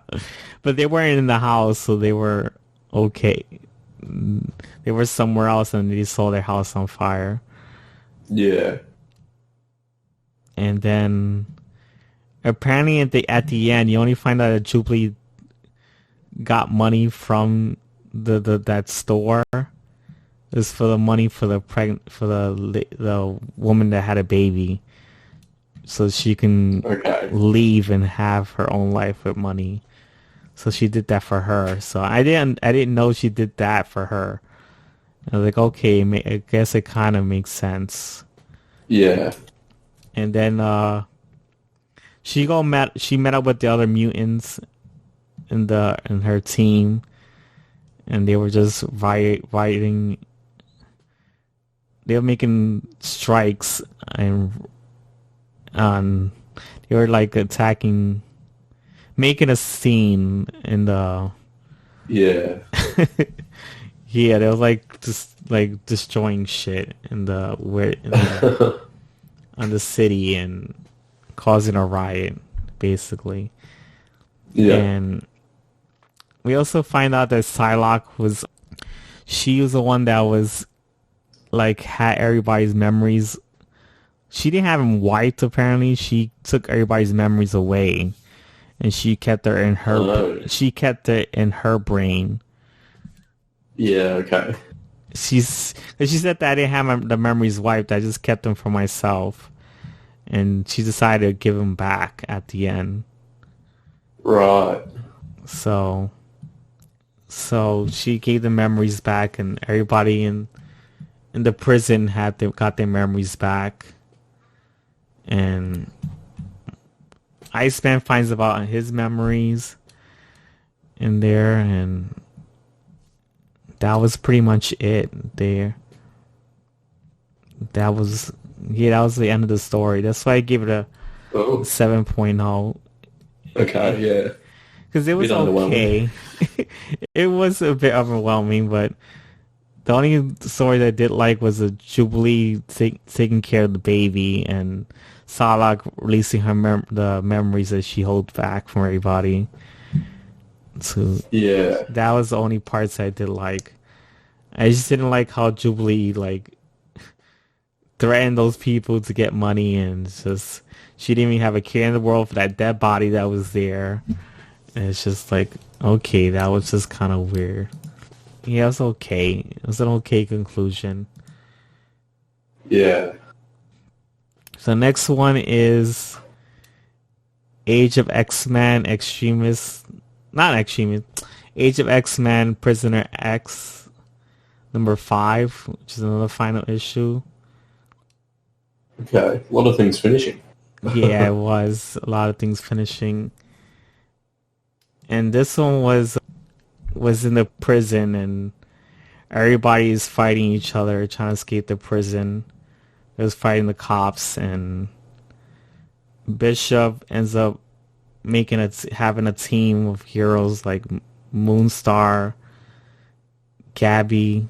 I think it's the clone of X-3. I totally forgot her superhero name, but whatever. Beast and Polaris. Oh, it's Honey Badger. Yeah, that's what it was. Yeah, so they end up fighting a whole bunch of armed men that was in the prison, and they end up defeating them, and then they ran into Legion, and he's the one that is just kind of, the story doesn't make much sense because they said that he was the one that was holding the memories from everybody from the prison. But in the other book, it says Psylocke was the one. So I'm like confused. Who really is the one that was holding the memories? But it's whatever. Unless they were working together. Because I mean, I noticed in the background, it was like the purple dust was the same with the Psylocke thing. So maybe they was doing it working together. Yeah. So they end up getting their memories back, and they end up defeating Legion. They put the collar on him so he could stop using his powers.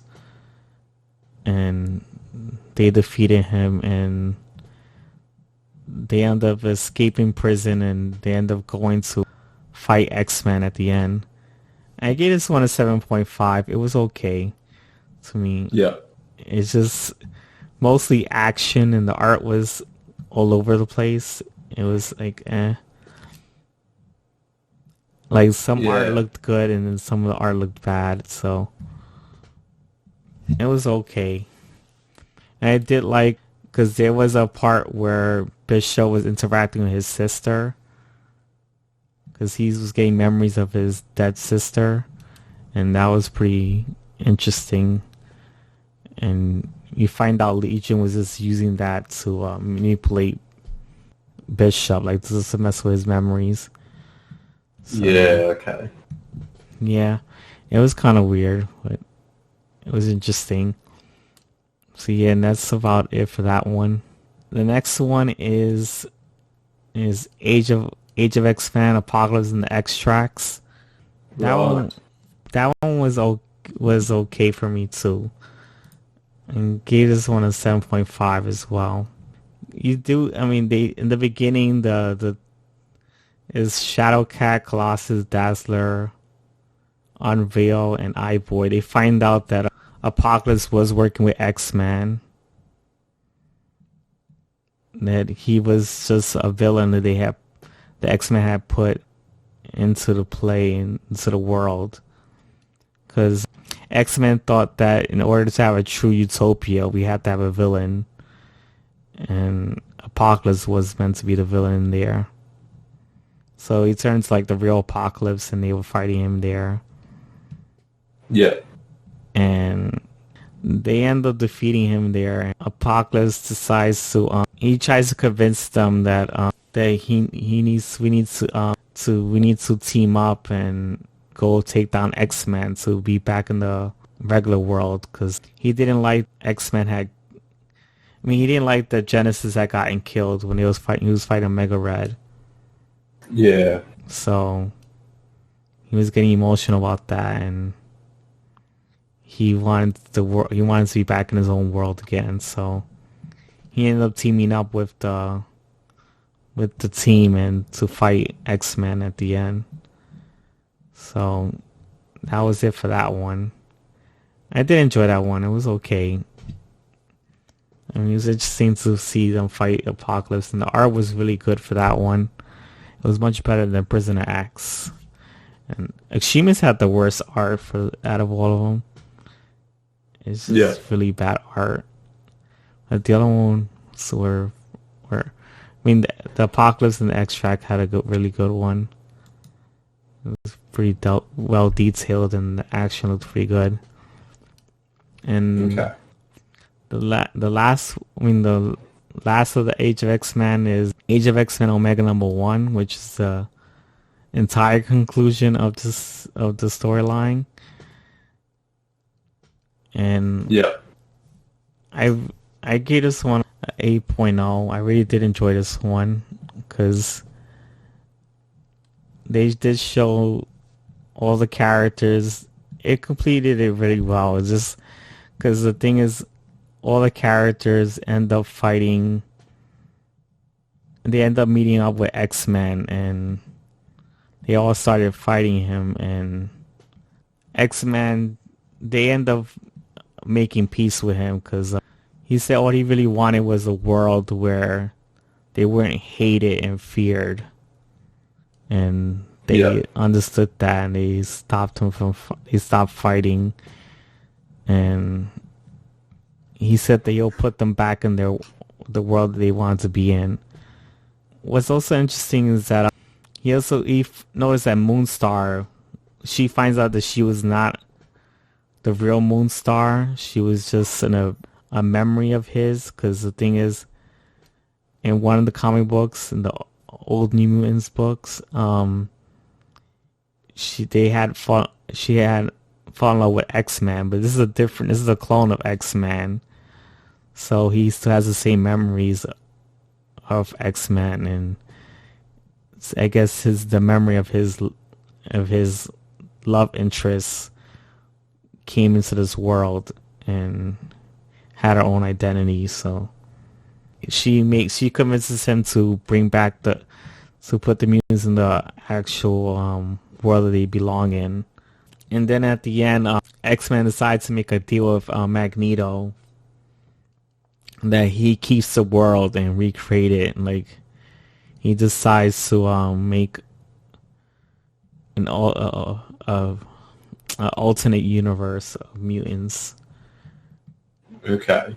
Yeah. So he said to make a world of mutants where they accept it. That's what Magneto made a deal. The thing is, he decided not to tell anybody, because X-Men decided to tell everybody to get rid of this world, but then, like, behind closed door, Magneto ends up telling him that he should make a new world, which is pretty interesting. I did like how they turned out. So I would like to see how that world, what it becomes in the future. I'm not sure they're gonna ever reveal it, but yeah, I did like how they concluded this, and they didn't make it all cluttered. They was able to have all the characters from all the tie-ins meet up and fight X-Men. So it was pretty interesting. That's cool. Yes, I liked how this one ended. So the next one is Female Furies #6. Okay. Yeah, and in that one, it was okay. I give it like a 6.5 to 7.0. I don't know, because we do see the female Furies. They end up returning to Darkseid's world, and they end up fighting Darkseid and female Furies. They end up fighting Granny Goodness. Yeah, they decided. Yeah, Big Bart and the female Furies. They decided to team up and like take away the world from Darkseid. And it's just that the thing, they end up taking the world, and they said that I just hated that this became a whole woman's pride kind of thing. And it's just like, yeah, we don't have this world full with women, and it's just, we're free from men, and it's just like, I just stop it. Because it just doesn't make any sense, because they said that this is a book that takes place before, like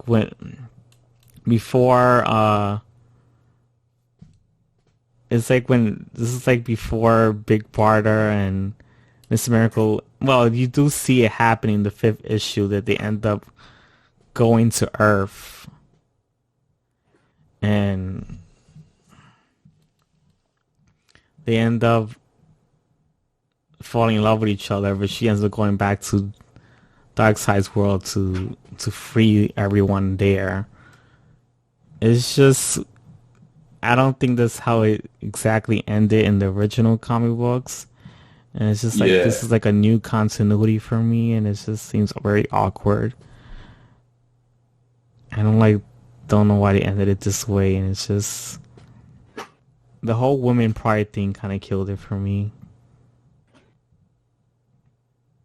Yeah, if it's a bit over the top and it's like doesn't make sense, it can have a bad impact. I hate when they do that sometimes, and it's just kind of weird for me. I just didn't like that. Yeah. So yeah, that's why I decided to give it that score. And it's just weird that Granny Goodness is fighting them, and then all of a sudden she ends up teaming up with the girl that she was beating the hell out of and taking the baby. All of a sudden they just double team each other. They double team to fight Darkseid and kick him out, and it's just made no sense. Yeah. So yeah, I don't know. It's just very freaking weird. Yeah, I just whatever. It was okay. The next one I'm gonna be talking about is Giant Size X-Statix #1. And this one was I really did like. I gave it an 8.0. Yep. Cause Giant Size X-Statix #1, and it was telling a story of it's a You Go girl. There's a new the thing is, You Go Girl was a team of X-Statix and the original X-Statix books, and she ends up dying, so Oh, okay. the thing is, she ends up getting a daughter, and her daughter decides to take the mantle. She decides to become the new You Go Girl. And in the story, she finds out that, because she didn't know that she was her that was her mother. The thing is, she thought it was her sister, and then she finds out that was her mother. Yeah. It's kind of freaking weird, but whatever. Okay. Her sister turns out being her mother. She just lied to her.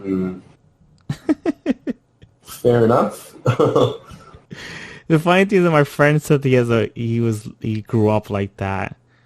That his grandmother lied to him when growing up. That he found out his sister was actually his mom.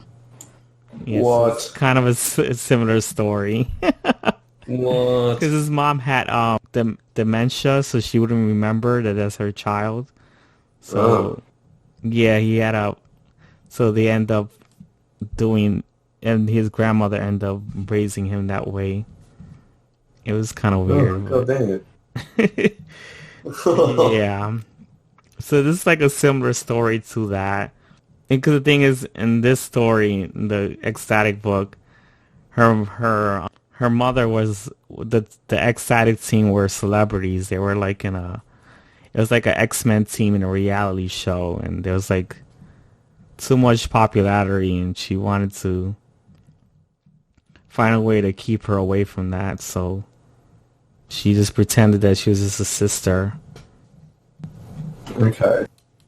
Yeah, and she had let her live with a different family, and then that girl like tells her, it's like one of the members of X-Statix, saying that she needs to be back.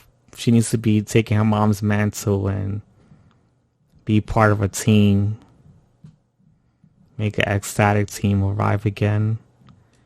And they were like telling the stories of where the characters have been up to since then, so it was pretty interesting to see the characters back, and it was a really good story. They did fight a villain at the end, which was Skywalker, I think. So yeah, it was an interesting book. I really did enjoy it, and I'm looking forward to the next chapter in the book. I mean, yeah. And the thing I get to find out, because there's a gay couple that was in X-Statix, and the thing is, I didn't know much about X-Statix. I never read the original series, but I heard a lot about it, so I know some things about it. And there was a gay character named Vivisector, and he fell in love with another character named Fat. Another gay character. There was two gay characters, and they ended up falling in love with each other. And apparently, one of the characters, he ended up making a baby with his own powers, and that was kind of weird. Okay.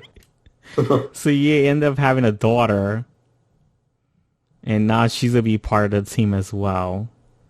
So yeah, his daughter is gonna be part of the team, so it's like a gay couple who has a daughter. Yeah, okay. So I think that's pretty interesting. And there's another character that his son also is gonna be in the. So yeah, is also gonna be in the book, and he has the same powers as his father. So it's gonna be like the kids end up being the new version of X-Statix, and I'm looking forward to it. Can't wait for it to actually come out. It's gonna be called Excellence, I think. Yeah, that's what it says at the end of the issue. So I'm looking forward to that one. okay. Yeah, it's called Excellent #1. I don't know when's it coming out, but it said next year. Yeah. Oh, exciting. I think this is the last book I'm gonna do because I'm getting worn out. Yeah, it's been a big week. Yeah, so I'll leave the other books for next podcast. Fair enough. The next one, the last ones will be Mr. and Mrs. X, #12. Okay.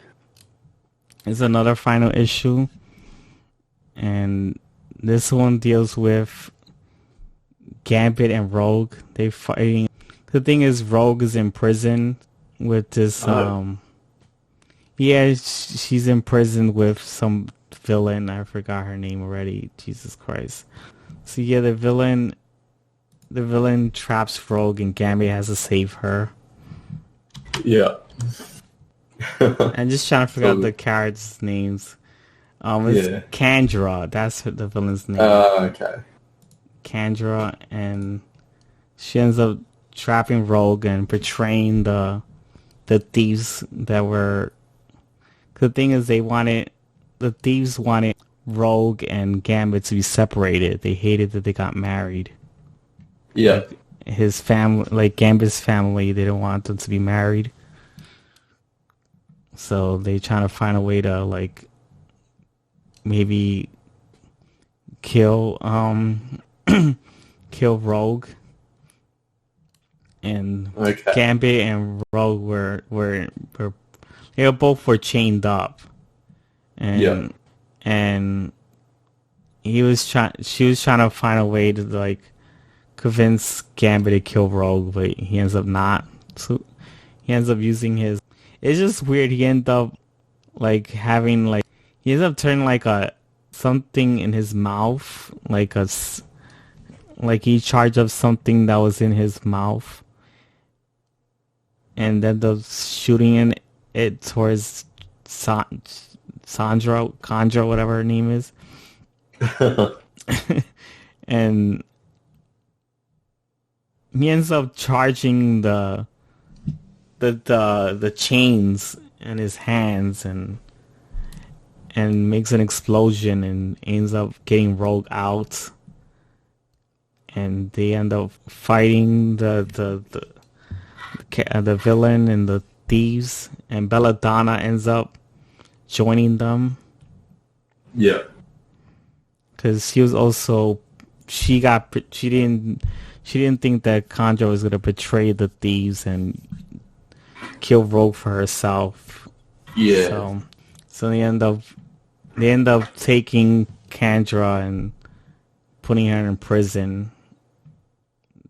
So the thieves end up joining Gambit and Rogue, fight her off, and they put her in prison.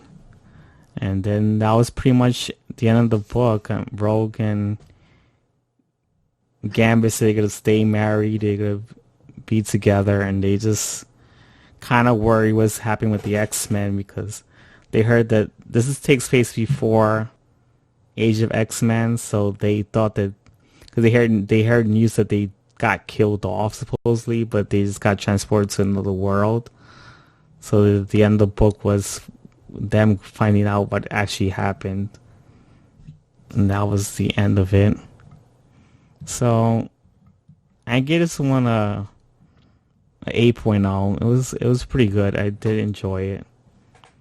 It was pretty interesting to see Rogue and Gambit have control of their powers, and I mean Rogue, she has control of her new powers because now she doesn't have to touch somebody to get powers, and